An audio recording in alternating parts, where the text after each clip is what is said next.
Hey, good morning, my friends. I'm live Chief Meteorologist Mark Torregrossa here. A little late, and yeah, bad hair day. So you get a baseball hat and a flannel shirt. It's a little on the cool side, uh, you know. I'm coming back from some work we had to do on our someday retirement home in Florida, and now 70 degrees feels chilly to me. My headline there is true. Major weather pattern change coming from what we've had. We got into early June and the atmosphere was all blocked up, wouldn't rain whatsoever, um, and hot. And you think, oh boy, we're heading for quite a summer. Well, watch the major pattern change as we head into early July. Not saying that this is going to be the whole theme for the rest of the summer, but we shall see. Oh, no volume? Yeah, I guess. Well, nobody else is saying anything about that. So, uh, Sharon Rose Connolly, you got something to turn up. It looks like I'm working. Okay. Hey, good morning, everybody. Before we get started, let's go to it and say hi to Chloe Valentine from Fostoria. Good morning. Mary Ellen Lowe, good morning. And let's see.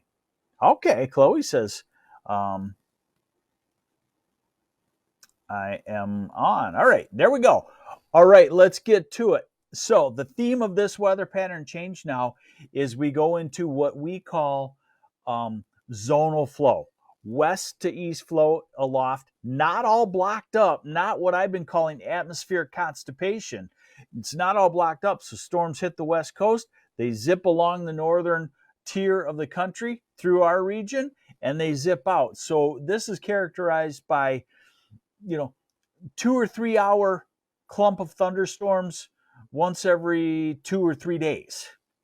So, and in between there, some nice summer weather. It knocks down the high heat, and it's what the rest of the country likes to have in the summer.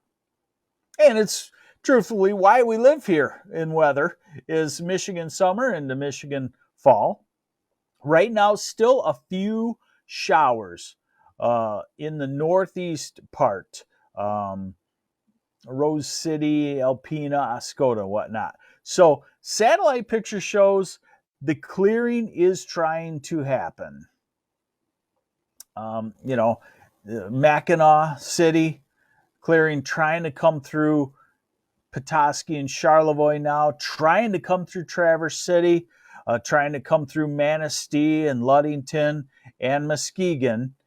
And eventually we'll all get some off and on sunshine today as the skies clear. There's kind of a milky, there's smoke in the sky too, by the way, folks. So once the clouds clear, guess what we get again? We get the wildfire smoke from Canada. Let's hope we can get that out of here by the weekend. All right, so the high resolution rapid refresh. Tony Harris says the smoke and haze is bad in Applegate. Yes.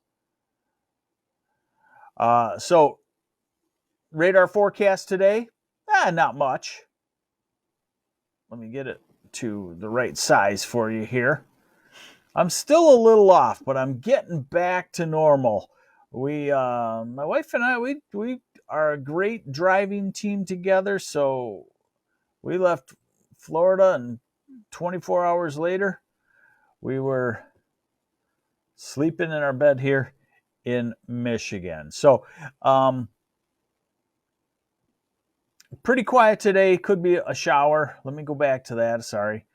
Could be a couple of spurts, 5-10 minutes in the southeast part of the state. This is 3, 4, 5 this afternoon. Ann Arbor, Detroit, all the Detroit area. You could get a quick shower.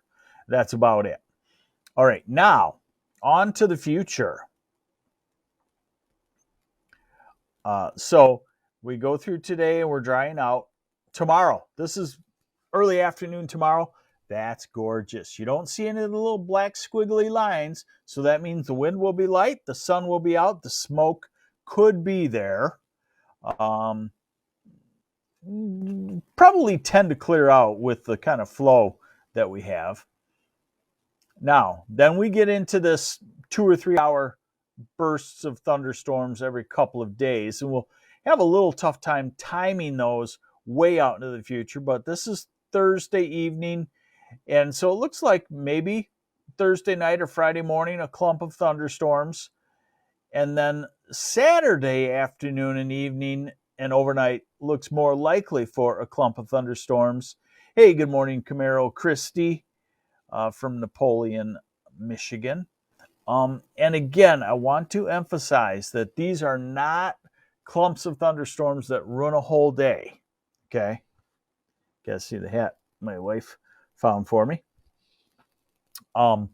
These are 1, 2, 3 hour bursts. If they come through in the late afternoon, early evening, it's our severe weather time of the year. They can do that. I'll keep you updated on that. We only get about a 2-day warning on something like that. So, we try to time them, but I'm going to be honest, it won't be perfect on the timing with multiple disturbances in the summer. But right now, it looks like something Thursday night, Friday morning. Again, something Saturday afternoon, Saturday night. It looks like Sunday should be dry and Monday should be dry. And it looks like 4th of July should be dry. When you see stuff like this on the models pop up in the late afternoon, evening, it does mean that an isolated thunder shower could pop through, but you can't really worry about that. And then July 5th would be our next significant chance of one of these thunderstorms. So as you can see, what I'm telling you is a whole different weather pattern. We were 90s and dry. Now we're going to 80s, clump of thunderstorms, drop back to highs in the 70s for a day, back to 80s.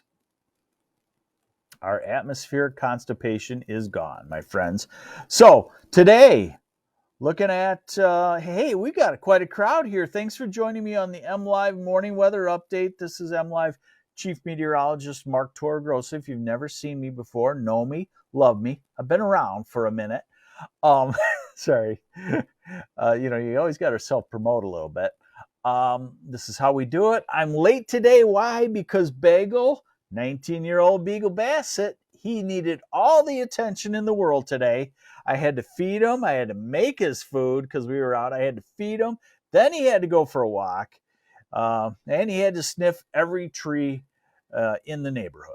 So, sorry, I'm a little bit late. Today, 70s, low to mid 70s.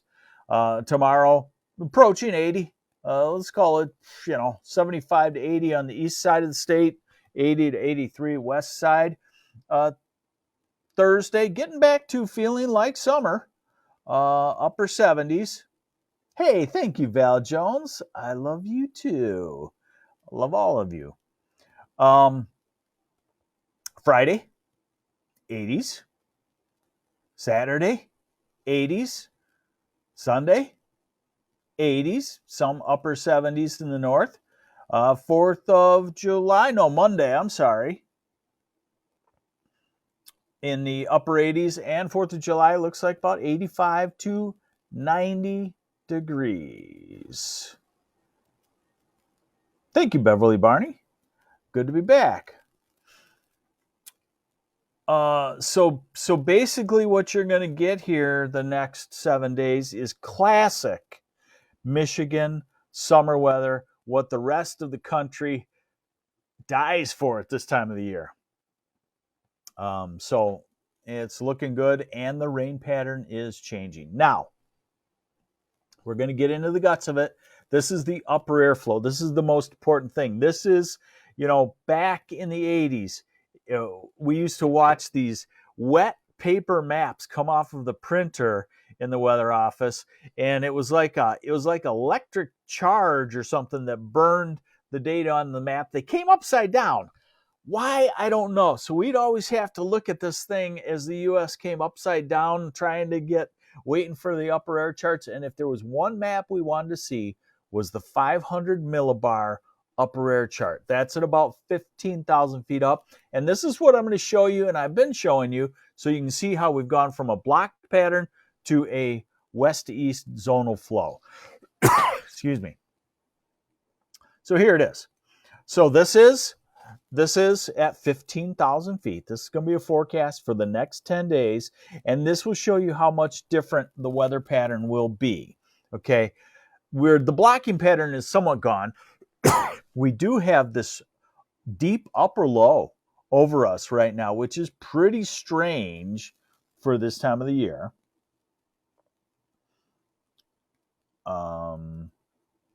So we go through tomorrow. Look at the ridge in the south, Texas, burning with 110 degrees.